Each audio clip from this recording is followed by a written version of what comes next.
नमस्कार, दैनिक सवेरा टीवी देख रहे सभी दर्शकों का स्वागत है। मैं हूं नीरज बाली। इस समय मौजूद है कांगड़ा के विधानसभा क्षेत्र फतेहपुर में, जहां पर हम बातचीत करेंगे बीजेपी के वरिष्ठ नेता डॉक्टर सतीश शर्मा जी से। सर, सबसे पहले दैनिक सवेरा में आपका स्वागत है। थैंक यू, धन्यवाद धन्यवाद जी।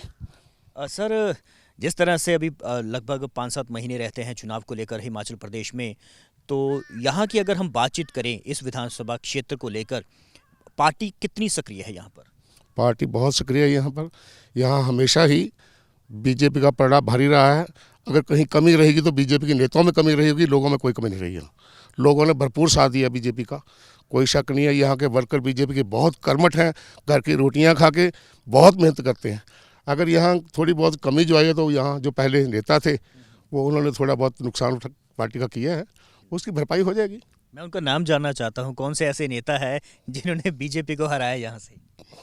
राजन सुशांत बहुत पहले बीजेपी में आए, बीच में नई पार्टी बनाई, तो फिर ऐसे लोगों का फिर वो आम आदमी पार्टी में चले गए। हाँ, आम आदमी पार्टी चले गए। अब उनका पता नहीं कौन सी पार्टी में है। सर, आप भी उनके बहुत ज़्यादा करीबी थे, तो आम आदमी पार्टी में आप क्यों नहीं गए? नहीं, हम तो बीजेपी के संगठन से जुड़े हुए हैं। 82 से मैं संगठन से जुड़ा हूँ। उसके बाद मैं प्रदेश कार्यकारिणी में रहा हूँ, मतलब सब पदों पे काम किया है मैंने। तो हम तो भाजपा के कर्मठ सिपाही हैं। दोस्ती अलग चीज़ है, पार्टी अलग चीज़ है। इस तरह से सर, अभी वो जो हैं वो अब बीजेपी को छोड़ चुके हैं, या यूँ कह लीजिए बीजेपी उनको निकाल चुकी है। तो कहीं ना कहीं आपको नहीं लगता कि टिकट की आपकी भी दावेदारी यहाँ से बनती है? देखो, इतना महत्वाकांक्षी मैं नहीं हूँ, कभी टिकट के लिए सोचा नहीं। पर अगर पार्टी चाहेगी तो इलेक्शन लड़ लेंगे, उसके लिए तैयारी है। चलो, इस मुद्दे पर मैं दोबारा से आता हूं, लेकिन मैं सबसे पहले ये जानना चाहता हूं, यहाँ पर जो मौजूदा विधायक हैं, क्या वो अपना काम जो है वो उचित ढंग से कर रहे हैं? मौजूदा विधायक की बात छोड़ो, कांग्रेस ही काम नहीं करे तो विधायक क्या काम करेगा? नहीं, आप विपक्ष में हैं, जाहिर सी बात है आप आरोप लगाएंगे, लेकिन मैं जानना चाहता हूं किन मुद्दों को लेकर जो है आप यानी बीजेपी जो है वहाँ ये जो मौजूदा विधायक है इनको घेर रही है। आप सबसे पहले आप धर्मशाला से यहाँ तक आए हैं, आपने सड़कों की हाल देखी होगी। ये कांग्रेस सरकार ही है जिसमें मिट्टी से गड्ढे भरे जाते हैं। और जब धूमल सरकार थी, आपने देखा होगा सड़कें चकाचक थी, बढ़िया थी। जब कभी शांता कुमार जी रहे हैं तो पानी पानी होता था, पानी के मुख्यमंत्री। आज सड़क होंगे, सड़क मुख्यमंत्री बनाए धूमल जी। तो अब आजकल विधायक का तो ये हाल है कि लोग डरते हैं उनके पास जाने को भी। विधायक तो ऐसा होना चाहिए कि लोग शांति। कारण क्यों डरते हैं? बात ही नहीं करनी ठीक ढंग से। देखो ना, इतने गुस्से से बोलते हैं कि बंदा तो भाग ही जाता है वहाँ से। तो लोगों से अगर विधायक चुना है तो लोगों की समस्याएं सुनना, शांति से सुनना, ये तो विधायक का फर्ज बनता है। वो जनप्रतिनिधि है, जनता की बात सुननी चाहिए उसको। वो तो बातें नहीं सुनते, कोई मनमर्जी की बात करते हैं। लोग बेचारे घंटा घंटा 2-2 घंटे बैठ के आते हैं, कोई बात नहीं सुननी। अगर यहाँ दिक्कत यह है, जितने हॉस्पिटल खुले किसी में डॉक्टर नहीं है। डॉक्टर छोड़ो, पैरामेडिकल स्टाफ भी नहीं है वहाँ। हॉस्पिटल जो पीएचसी थी वो सीएचसी बना दी, डॉक्टर पीएचसी में नहीं था, और अब सीएचसी बना दिया तो डॉक्टर बिल्कुल नहीं वहाँ नहीं है। अभी रेह में खोला एक, पहले पीएचसी था, 2 साल डॉक्टर कोई नहीं था वहाँ। अब वो सीएचसी बना दिया, डॉक्टर पीएचसी में तो सीएचसी कहाँ स्टाफ होना। अगर सर लॉ एंड ऑर्डर की बात करें तो यहाँ पर किस तरह की हालत है? लॉ एंड ऑर्डर का तो सब जगह पता है कि पंजाब के बाद दूसरा नंबर नशे का ये हमारा नूरपुर है। सबसे ज़्यादा नूरपुर जिला, पंजाब के बाद सबसे ज़्यादा नशा नूरपुर जिले में। लेकिन वहाँ भी तो आपकी ही पार्टी है, एक तरह से सहयोगी पार्टी है वहाँ पे। हाँ, पर चलो, पार्टी तो सहयोगी है वहाँ, पर हम तो हिमाचल की देखेंगे। मैं ये पहले शख्स देख रहा हूँ जो बीजेपी में रहते हुए ये कह रहे हैं कि पंजाब में नशे का कारोबार है। तो है, इसमें कोई शक नहीं है। जो है वो माननी पड़ेगी बात, उसको मानते हैं। अच्छा, अगर मानकर चलते हैं कि आपको यहाँ से टिकट मिलती है, तो आपके जहन में ऐसे कौन से मुद्दे हैं या कौन से विकास के काम हैं जो आप यहाँ पर करना चाहते हैं? हम ये चाहते हैं, जो मेरा व्यक्तिगत है, पार्टी की अलग बात है, व्यक्तिगत मेरा विचार ये है कि हॉस्पिटल बजाय 100 खोलने के आप 50 खोलो, लेकिन स्टाफ पूरा दो। स्कूल आप 20 की बजाय 10 खोलो, लेकिन स्टाफ पूरा हो। हम चाहते हैं कि प्राइमरी स्कूलों में 5 टीचर होने चाहिए ताकि बच्चों की एजुकेशन अच्छी हो। जगह जगह में स्कूल खोल दिए, कहीं 10 बच्चे हैं, कहीं 5 बच्चे हैं। ये पॉलिसी जो है ये कांग्रेस सरकार ने बनाई है, हम इस पॉलिसी का विरोध करते हैं। बाकी है, लोगों की समस्याएं सुनेंगे ध्यान से।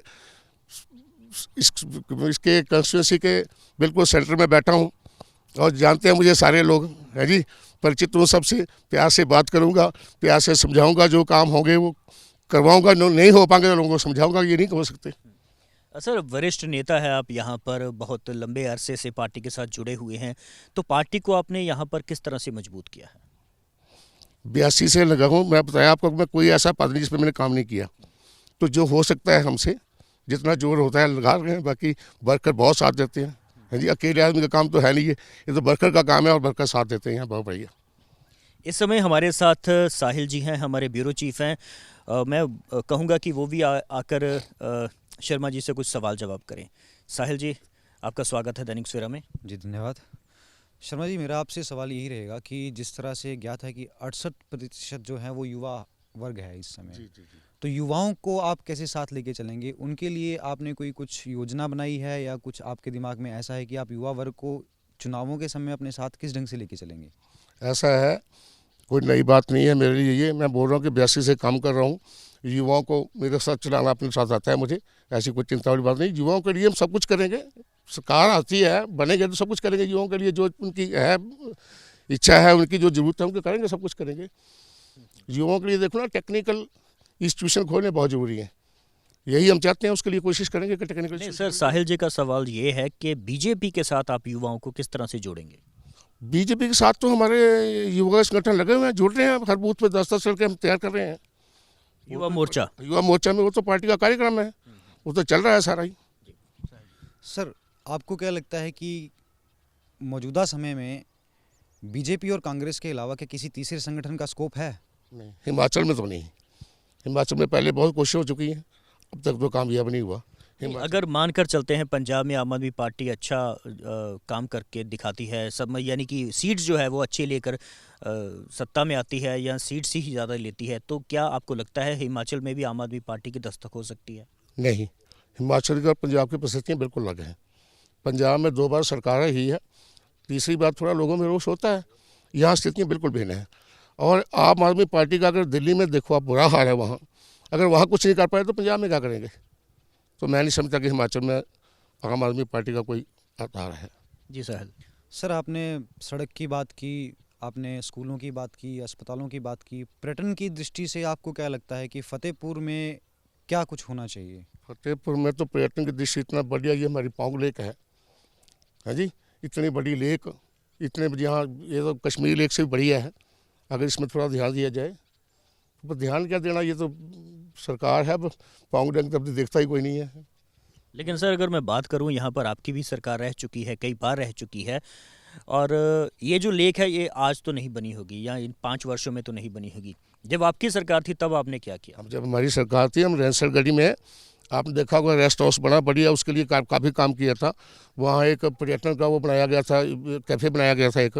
बाहर सर्विस कम्प्लेक्स का जो भी है वो भी काम शुरू था, वहाँ चल रहा था।